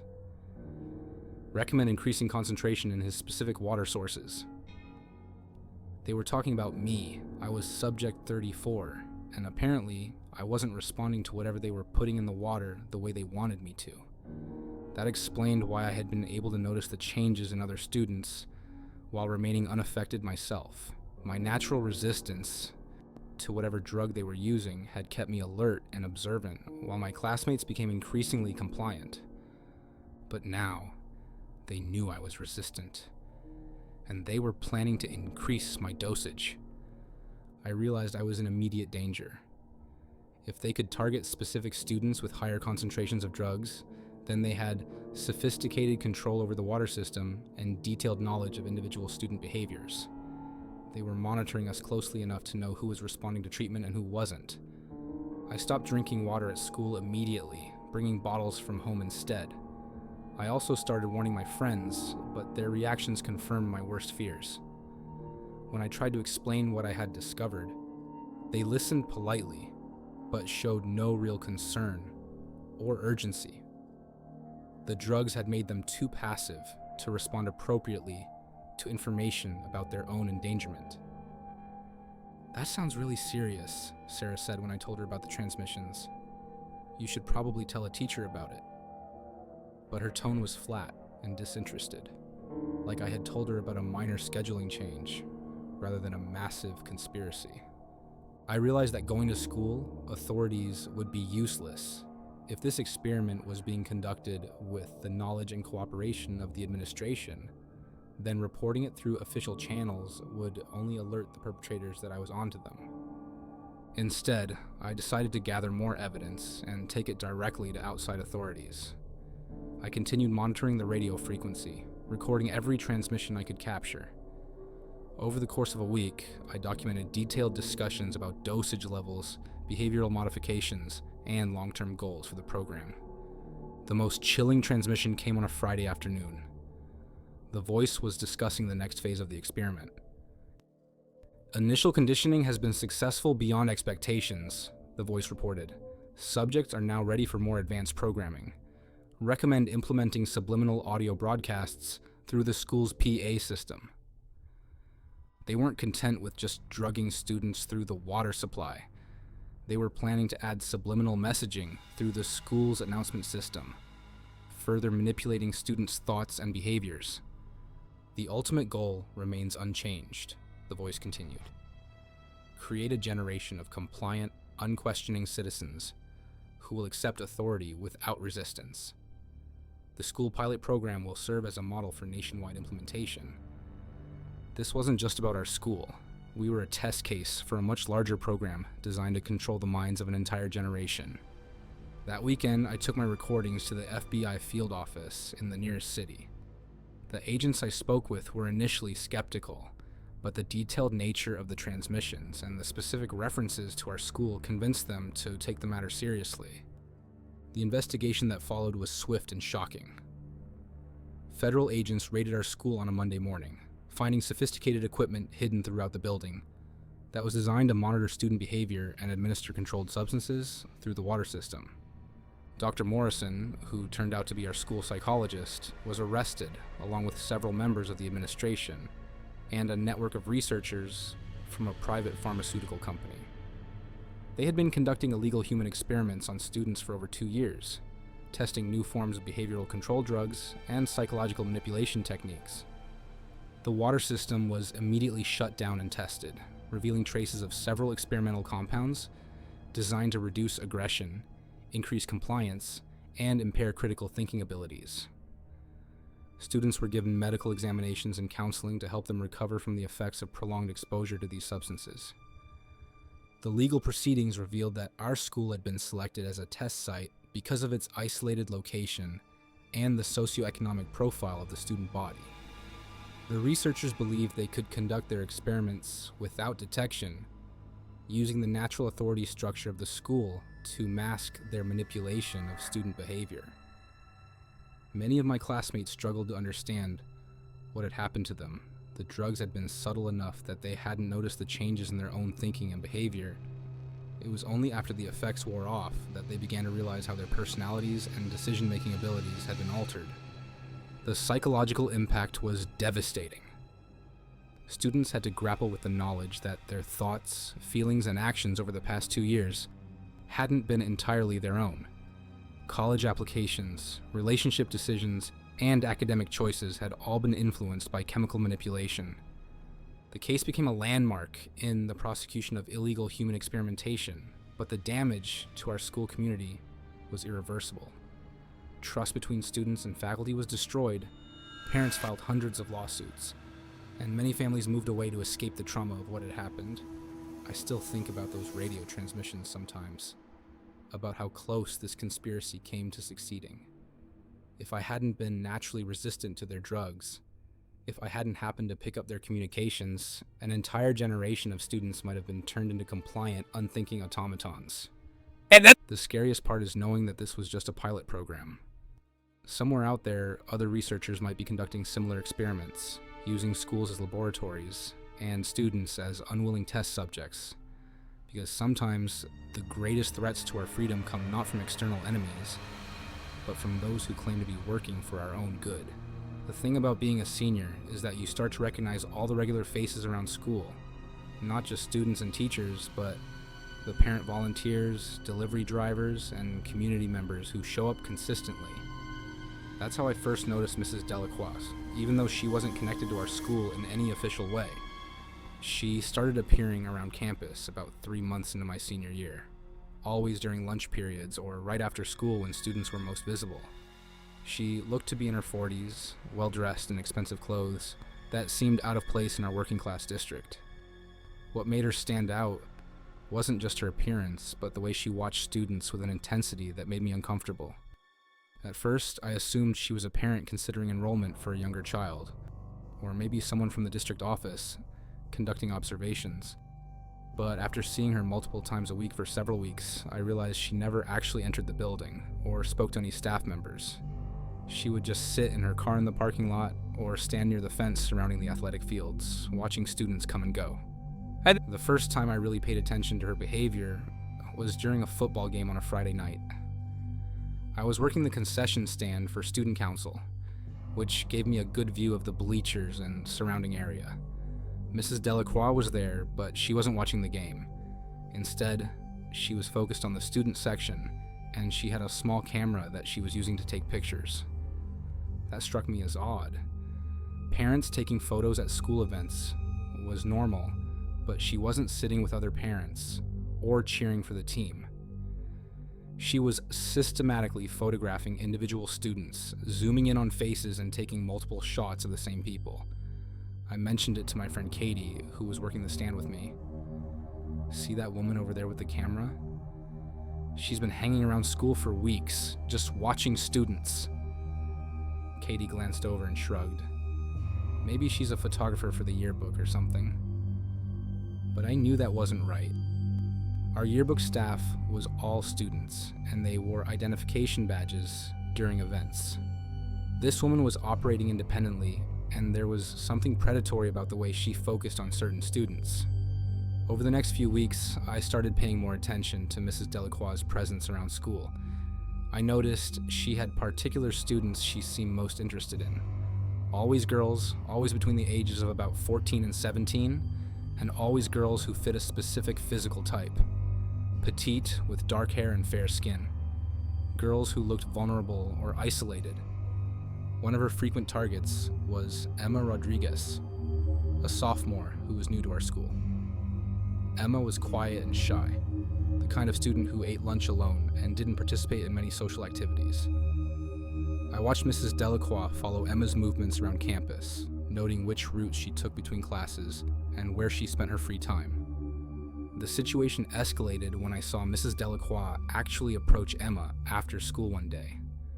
I was walking to my car when I noticed Emma standing by the bus stop, and Mrs. Delacroix was walking toward her with what appeared to be a friendly smile. I couldn't hear their conversation from where I was, but I could see Emma's body language. She looked uncomfortable and kept stepping backward as Mrs. Delacroix moved closer. The woman was holding something out to Emma. It looked like a business card or piece of paper. Emma shook her head and backed away further, but Mrs. Delacroix persisted, following her and continuing to talk. Finally, Emma turned and ran toward the school building, leaving Mrs. Delacroix standing alone by the bus stop. That's when I knew this wasn't just casual observation. Mrs. Delacroix was actively trying to make contact with students, and her approach had clearly frightened Emma. I decided I needed to report this to someone, but I wasn't sure who. The woman hadn't technically done anything illegal. She was on public property, and talking to students wasn't necessarily a crime. But every instinct I had was screaming that her behavior was dangerous. I went to Mr. Peterson, our vice principal, and explained what I had observed. He listened carefully and said he would look into it, but I could tell he was skeptical about whether there was actually a problem. She might just be a community member who's interested in supporting our school, he said. Some people like to attend events and show school spirit even if they don't have children enrolled. But I knew this was different. Community supporters didn't systematically photograph individual students or follow them around campus. This woman was conducting surveillance, and she was targeting vulnerable girls. The breakthrough came when I overheard a conversation between Emma and her friend in the hallway. Emma was describing her encounter with Mrs. Delacroix in more detail. She said she was a talent scout for modeling agencies, Emma was telling her friend. She wanted me to come to her studio for a photo shoot. She said I had the perfect look for high fashion modeling. My blood ran cold. This was a classic predator tactic, approaching young girls with promises of modeling careers to lure them into dangerous situations. Mrs. Delacroix wasn't just a strange woman hanging around school. She was actively recruiting victims. "Did you take her card?" Emma's friend asked. "No, something felt wrong about it," Emma replied. "She was really pushy, and when I said I wasn't interested, she got kind of angry.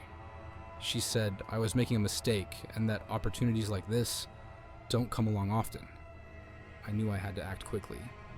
If Mrs. Delacroix was approaching students with modeling scams, she was probably targeting other girls as well. And if Emma had rejected her offer, she might be moving on to more vulnerable targets who would be easier to manipulate.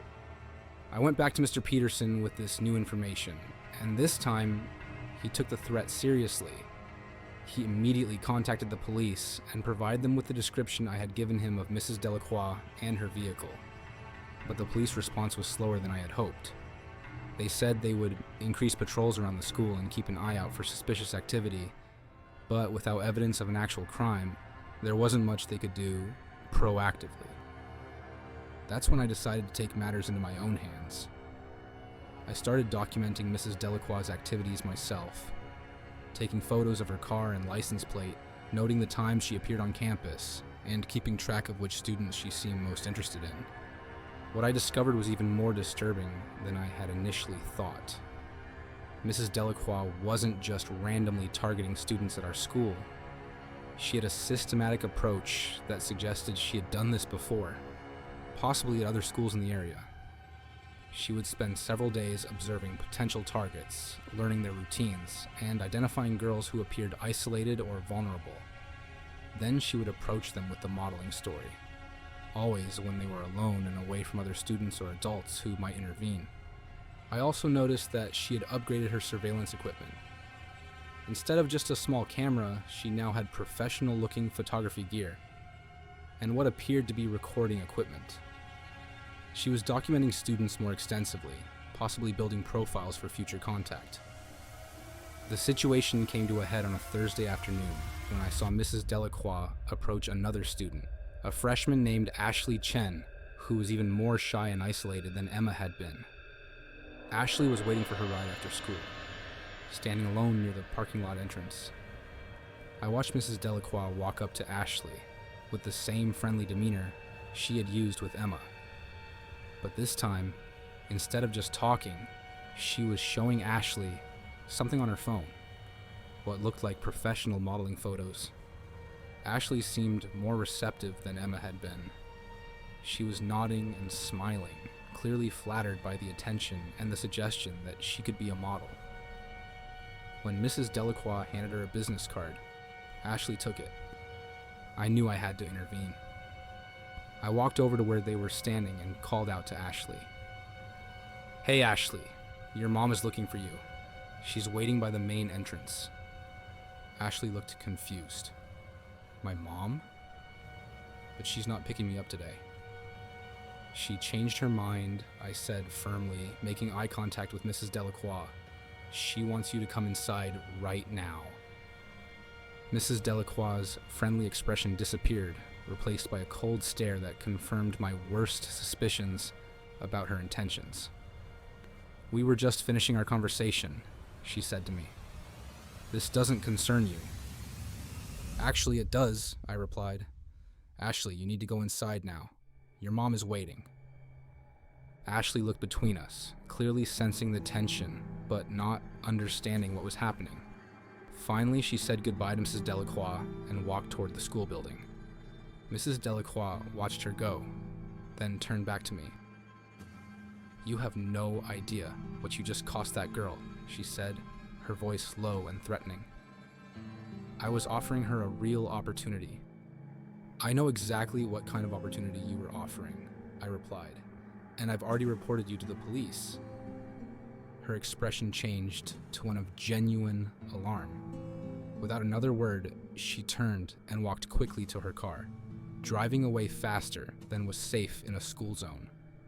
I immediately went inside and found Ashley, explaining to her what had really been happening. She was shocked and grateful, admitting that something had felt off about the woman's approach, but that she had been too flattered to trust her instincts. The police investigation that followed revealed that Mrs. Delacroix, whose real name was Patricia Delacroix, was part of a human trafficking ring that specialized in recruiting teenage girls through fake modeling opportunities.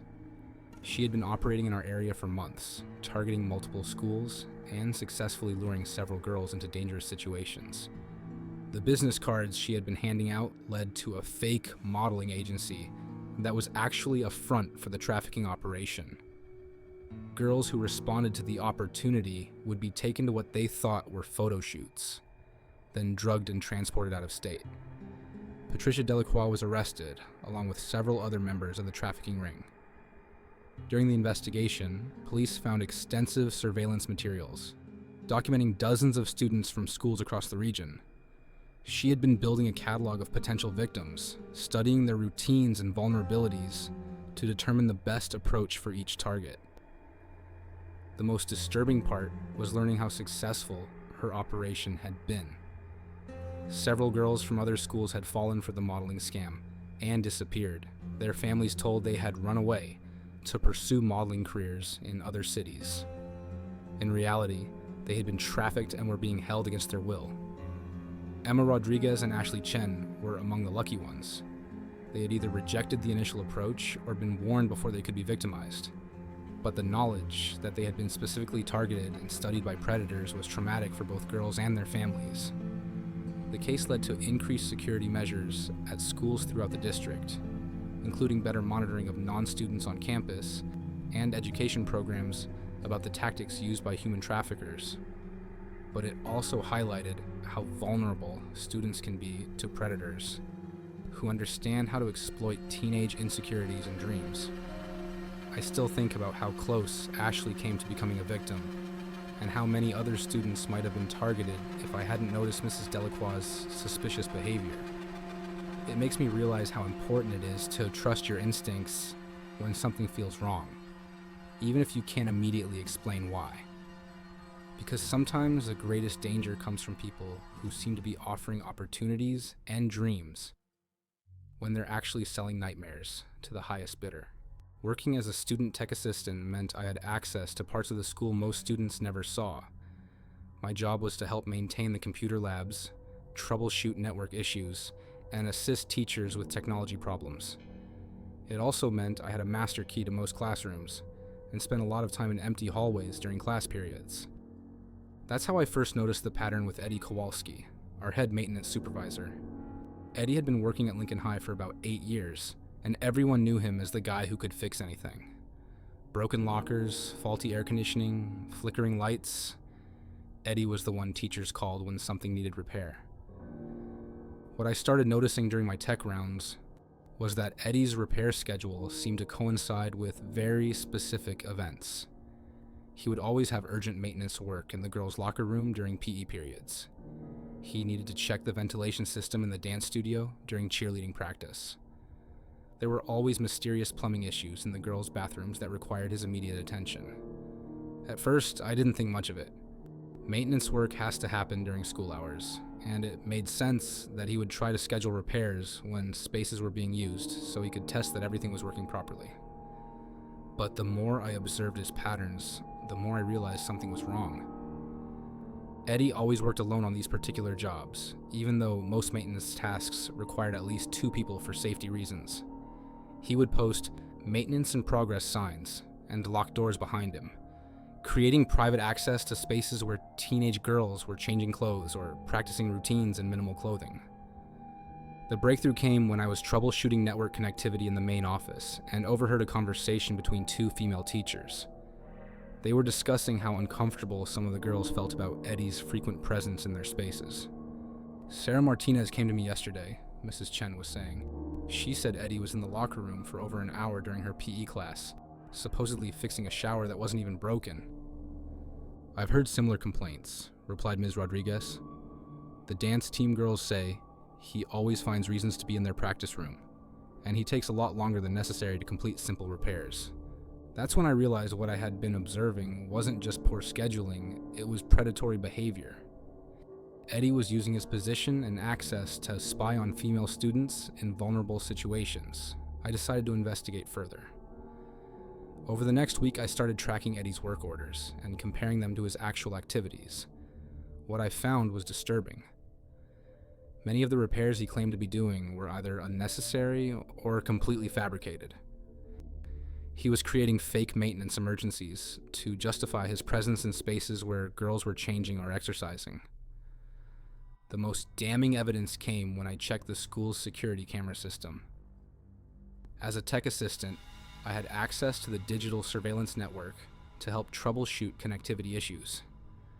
When I reviewed footage from the past month, I discovered that Eddie had been systematically disabling cameras in specific areas before conducting his repairs. He would arrive at a location, immediately locate the security camera, and either cover it or disconnect it temporarily. Then, he would proceed with his maintenance work, always taking much longer than necessary. Before leaving, he would restore the camera to working order, creating gaps in the surveillance record that coincided perfectly with his presence in sensitive areas. But the most disturbing discovery was what I found in his maintenance workshop. Eddie had converted a storage room in the basement into his personal office, and he had installed his own surveillance equipment there. Multiple monitors showed feeds from cameras he had secretly installed throughout the school, cameras that weren't part of the official security system. These hidden cameras were positioned to capture footage of girls' locker rooms, bathrooms, and changing areas. Eddie had been recording female students without their knowledge for months, possibly years. The storage room contained dozens of hard drives and recording equipment, suggesting he had been collecting this footage systematically. I felt sick as I realized the scope of what Eddie had been doing. He wasn't just a maintenance worker who occasionally lingered too long in inappropriate areas. He was running a sophisticated surveillance operation targeting underage girls, but I also knew how difficult it would be to report this without concrete evidence. Eddie was well liked by the administration, had been at the school for years, and would likely deny everything if confronted. I needed irrefutable proof of his activities, so I decided to document everything I had discovered. I took photos of his hidden camera equipment, copied files from his computer system, and created a detailed timeline of his suspicious maintenance activities. I also started recording his movements around the school, noting when he disabled official cameras and how long he spent in sensitive areas. The evidence I gathered was overwhelming.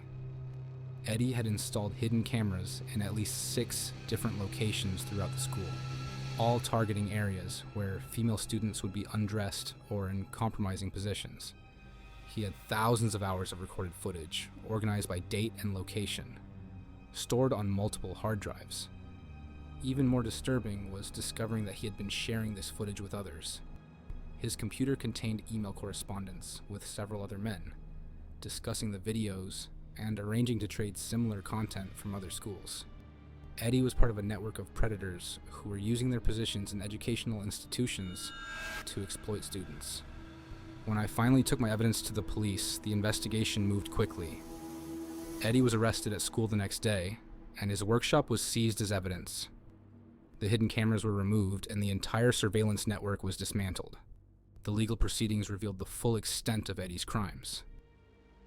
He had been recording female students for over 3 years, accumulating thousands of hours of illegal footage. The network he was part of included maintenance workers, teachers, and administrators from schools across the state, all sharing exploitative content featuring underage students. The psychological impact on the school community was devastating. Hundreds of female students had to grapple with the knowledge that they had been secretly recorded in their most private moments. Many girls reported feeling violated and unsafe, even after Eddie's arrest and the removal of his equipment. Parents filed numerous lawsuits against the school district, arguing that inadequate supervision and background checks had allowed a predator to operate freely for years. The administration was forced to implement new policies requiring multiple workers for all maintenance tasks and mandatory supervision when repairs were conducted in sensitive areas. But the damage to trust was irreversible. Students questioned whether other staff members might be engaged in similar activities. Parents demanded access to all surveillance footage, and the entire school environment became charged with suspicion and fear. The most disturbing aspect of the case was learning how Eddie had been able to operate undetected for so long. His position as head maintenance supervisor gave him legitimate access to all areas of the school, and his reputation as a reliable worker had shielded him from scrutiny. The administration had never questioned his work patterns or monitored his activities, assuming that his presence in sensitive areas was always justified by legitimate maintenance needs. Eddie was eventually sentenced to 15 years in prison, and several other members of his network were also prosecuted. But the knowledge that such exploitation had been happening under everyone's noses was a wake-up call about the vulnerabilities that exist in school environments. I still think about how many students were victimized before Eddie's activities were discovered, and how many other schools might have similar predators operating in positions of trust and authority. The case highlighted the importance of questioning patterns that seem suspicious, even when they involve respected members of the school community. Because sometimes the people we trust to maintain our safe spaces are the ones who pose the greatest threat to that safety. And sometimes the most dangerous predators are those who have legitimate reasons to be exactly where they shouldn't be, using their authority and access to exploit the very students they're supposed to protect. The scariest part is knowing that Eddie's operation could have continued indefinitely if I hadn't happened to notice his patterns and had the technical access to investigate further. How many other schools have maintenance workers, teachers, or administrators who are using their positions to exploit students? How many hidden cameras are recording right now in places where students believe they have privacy? These questions haunt me because I know that Eddie wasn't unique. He was just part of a larger network of predators who understand how to use institutional authority to mask their crimes. And until we start questioning the people we automatically trust, until we start monitoring those who have the most access to vulnerable students, these crimes will continue to happen in schools everywhere.